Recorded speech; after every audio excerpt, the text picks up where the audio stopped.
Let the area of the region for x lying between 0 to 3 and y lying between 0 to minimum of the two functions. ये parabola है और ये line है.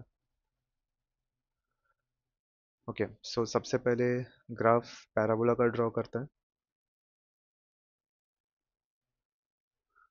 Late y equal to X square plus two. Okay, इसका जो vertex है ये 0,2 पे होगा. ठीक है, सो इसका ग्राफ ऐसा होना है. नेक्स्ट लाइन का graph y equal to 2x plus two. ठीक है, इसका x और y अगर हम मार्क करें, when x is 0 y will be 2 and when y is 0 x will be minus 1. तो 0,2 ये रहा एंड माइनस 1 समवेयर here. तो ऐसे आप लाइन ड्रॉ कर सकते हैं. So we can see line parabola को मे भी दो बार कट कर सकता है या हो सकता है कि एक ही बार कट करके चला गया हो. ठीक है, सो लेट्स सी कि ये दूसरी बार कट कर रहा है कि नहीं. अगर कट कर रहा है एक्चुअल में तो अपने को पॉइंट ऑफ इंटरसेक्शन से मिल जाएगा. ठीक है, अगर पॉइंट ऑफ इंटरसेक्शन से एक ही पॉइंट आ रहा है इसका मतलब एक टेंजेंट बनेगा.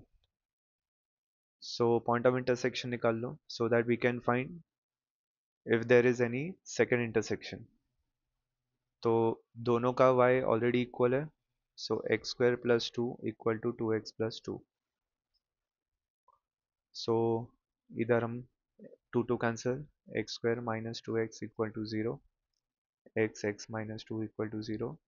सो x is 0 x is 2. Yes, तो लाइन ऑफ पैराबोला दो बार कट हो रहा है. तो ये जो पॉइंट है ये x इक्वल टू 2 है.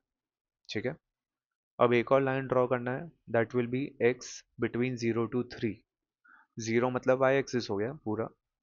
ठीक है, x इक्वल टू 0 मतलब y एक्सिस. अब ड्रॉ करते हैं x इक्वल टू 3. तो ये x इक्वल टू 3 को रिप्रेजेंट कर रहा है. ठीक है, now comes the required area. Required area क्या लगता है क्या होगा.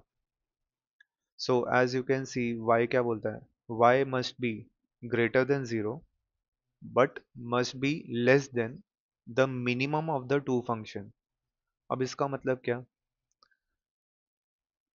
जैसे कि इधर देखो ये पैराबोला कंपेयर टू लाइन उसका ग्राफ या कर्व नीचे तो ये मिनिमम होगा. बट ये पॉइंट के बाद पैराबोला ऊपर चला गया और लाइन नीचे ही रह गया. ठीक है, पैराबोला का ग्राफ ऊपर चला गया और लाइन का ग्राफ नीचे की तरफ है. सो ये लाइन को शेड करो. सो आपको करना क्या है, मिनिमम मतलब जो भी कर्व नीचे है compare to the other curve उसको हम शेड कर देंगे. सो पहले मैंने पैराबोला को शेड किया, क्यों, बिकॉज पैराबोला लाइन से नीचे है. फिर मैंने लाइन को शेड किया, क्यों, बिकॉज लाइन का कर्व पैराबोला से नीचे है.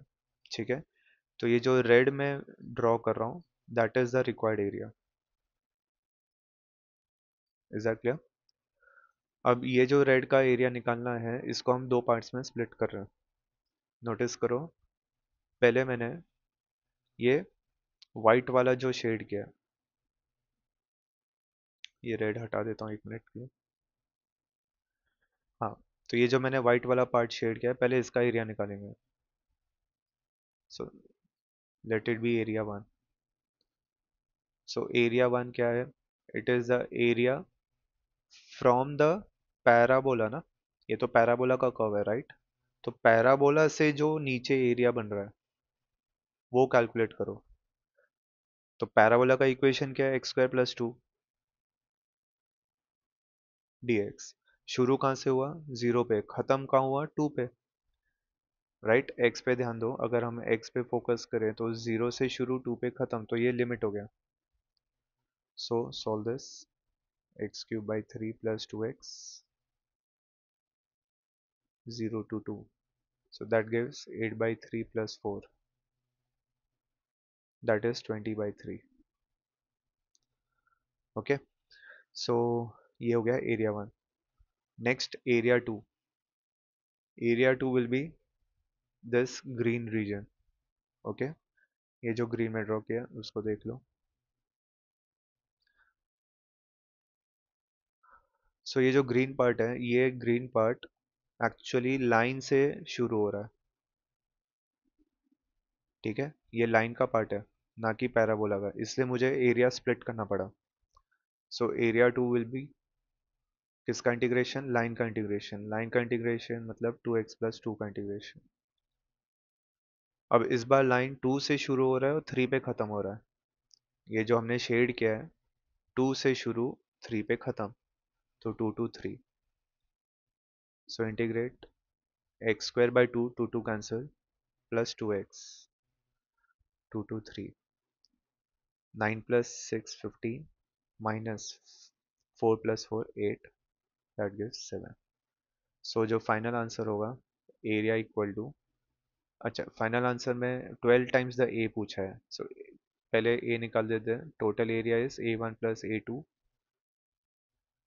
A1 will be 20/3 plus 7, so 20 plus 21/3, that gives 41/3। Okay, but आपको 12 टाइम्स पूछा है, so 12A is equal to 12 into 41/3, 4, ठीक है, सो that will be 164। That's it.